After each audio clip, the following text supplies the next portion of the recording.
We made it through the hurricane that come up through here, or tropical depression, tropical storm, whatever they're going to call it now. We had a little bit of wind, some higher wind gusts, little rain. We lost power for about an hour yesterday, but it came back on and we haven't lost it since then. The wind yesterday was steady around probably 10 to 15 miles an hour with gusts up to 25 to 35 here. Today we've just had a little bit of wind and a little gusty wind. That's about it. We didn't get all the rain that they predicted we was going to get. We was supposed to get up between 2 and 6 inches of rain. We didn't receive it, but we are getting a little bit of rain, which helps. Let's talk about this Kentucky manhunt. Are y'all keeping up with this? Number one, do you think the man is still in the area, or do you think he's out of the area? My thoughts on it is, I wonder if he had a vehicle waiting and got out of the area. But they are really, really searching hard and heavy into the national forest and things like that up there. You get out in the woods, it's hard to find somebody. It really is, especially when you have a large area of woods to cover. I'm sure they brought in K9s, thermal helicopters, and all that, and they still haven't found them. What made this man do this? Don't know. Probably never know. We're seeing more and more stuff like this happening. Not maybe the way this one happened, but as far as mass shootings and things like that, we're seeing more and more of it. And you also notice we see more of it the closer we get to election time, right? Every election cycle we see more and more, or maybe they report it more and more. I'm not sure on that one. But of course, they're going to go after the guns more instead of the person. This is a person problem. This is a person problem, plain and simple. It's not a firearm problem, it's the person's problem. There's something wrong with that individual. Well, how do you stop that individual? I don't know. I don't know. That's why some people say we need red flag gun laws. Well, red flag gun laws is essentially illegal because they come in and accuse you of something before you've ever done it and take your rights away. You got to remember, people's for Trump, but Trump pushed that. He wanted that in quick, right? He wanted it in. I don't know how you fix this problem. It's a person problem. And until we can figure out how to fix that, we're going to keep seeing more and more stringent gun laws trying to be passed. They're not going to let a situation go without trying to benefit from it with a gun law. Number one, any gun law that's written goes against the Second Amendment. It doesn't matter what it is, right? They always sell you these gun laws on public safety. Public safety. We're doing this for public safety. And then you'll hear people say, well, these laws only apply to law-abiding citizens, right, that own firearms. Well, number one, when you say law-abiding, they've done hooked you. They've got you brainwashed because the Second Amendment is there for everybody. It doesn't. It's bad to say, but it doesn't specifically say for law-abiding citizens. It says for people born in the United States who are natural citizens are born with that right. And if you go back and you read through the history of the gun laws, no one, the only people that they wanted to keep guns from were the slaves or African Americans. That's it. That's who was restricted. Read up on it. I'm not sitting here just making stuff up. You know, people say, well, it was wrote that you should have guns, but not certain types of guns. No, it was wrote that you could have any type. Now, do I think somebody needs, a fully automatic weapon? No, I don't. Do I think that, but if they want it, they should be able to get it, right? Do I think you should own an F-16 or something like that? That's getting a little bit ridiculous, right? When people say stuff like that. You know, they call them weapons of war. Well, if you go back to the time that the Second Amendment was written, the firearms that people owned at that time were the same as people owned in the military. Plain and simple. You could own a cannon back then. You can still own a cannon now because it's considered a black powder cannon because it's considered an antique weapon. So they always use some tragic incident to try to pass more gun laws.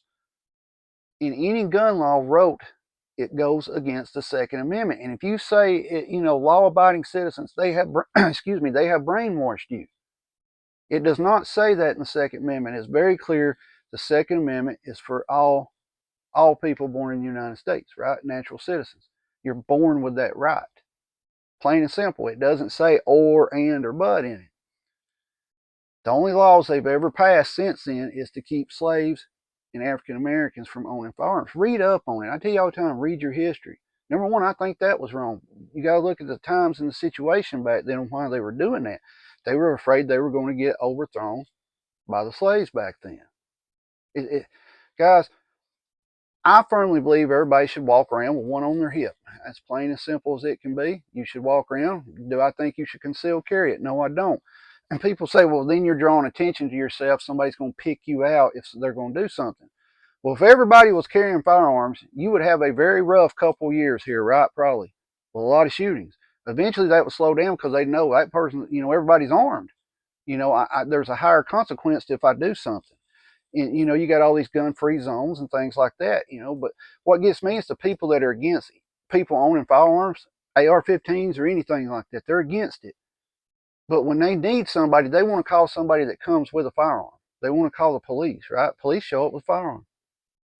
They're okay with that, right? They're perfectly fine with that. A lot of people don't know that the police does not legally have to protect you. They don't. They do not have to protect you if they choose not to. Read up on it. A lot of people think, well, you just come on here and talk crazy. Don't read up on this stuff. Type in your internet search, type in, does the police have to protect me? And just read. Pretty simple. Just read it. Just read it. Now, this guy up there, I hope they catch him quick. I have honestly thought about bringing Omega up there and looking for this dude. A lot of y'all know I have a German Shepherd, Belgian Malinois mix, and he's trained to track. So I'm thinking very seriously about taking him up there, but I'm sure we wouldn't be allowed in the area of the search. I'm sure they already have dog teams there. The reason I got Omega was a couple years ago, we had a girl, call her a teenager. She was in Alabama, I think she was an adult, but she was a teenager, 17, 18, 19. She come up missing. Well, they had to wait to bring dogs in from way out of area, right, to get them in, and they couldn't find this girl. They couldn't find her. They found her a couple months later, once, you know, close to the same area of where they were searching, and that's what made me think, well, I need to get me a dog. Number one, I use my dog to search for wounded deer because around here, people shoot a deer, miss it, and you don't want a kid losing their deer. Excuse me. He also, though, is trained to track missing people. And I've thought about taking them up there, but like I said, just getting away more than likely, they probably wouldn't let you in the area. I don't know if the guy's actually still in the area. If he is, he's not going to be able to stay out there very long. I don't think. You got winter coming up. Now, he may be a survivalist or something like that. He may be able to stay a long time. I don't know. I haven't really read up on the man. But, guys, we're getting to the point now where every day, every week, we're hearing of these mass shootings. And all we hear about it, the gun, the gun, the gun. It's the person that's the problem. But how do you fix that problem? And that's what I'm asking you. How do we prevent these? Because we know it's the person and not the gun. How do we prevent these from happening? Comment on this video. I want to know how you think we can prevent these. If you believe in red flag gun law, say it. I'm not going to sit here and argue with nobody. I like to hear everybody's opinion, and maybe it'll change my opinion on it. Right? I don't know. I'm not one of these that come on here and tell you my way is the right way. I enjoy listening to everybody's opinion on something. And I'll read everybody's opinion and think about what they say. Let me know your thoughts on this. Keep your head on a swivel. Be aware of your surroundings at all times. Protect yourself and your family at all times. At that moment, the only person can do it. Stay safe. Keep prepping. Comment on this. I want to know, how do we stop these mass shootings and things like this? Should we focus on the firearm? Should we focus on the person? And how do we go about fixing this?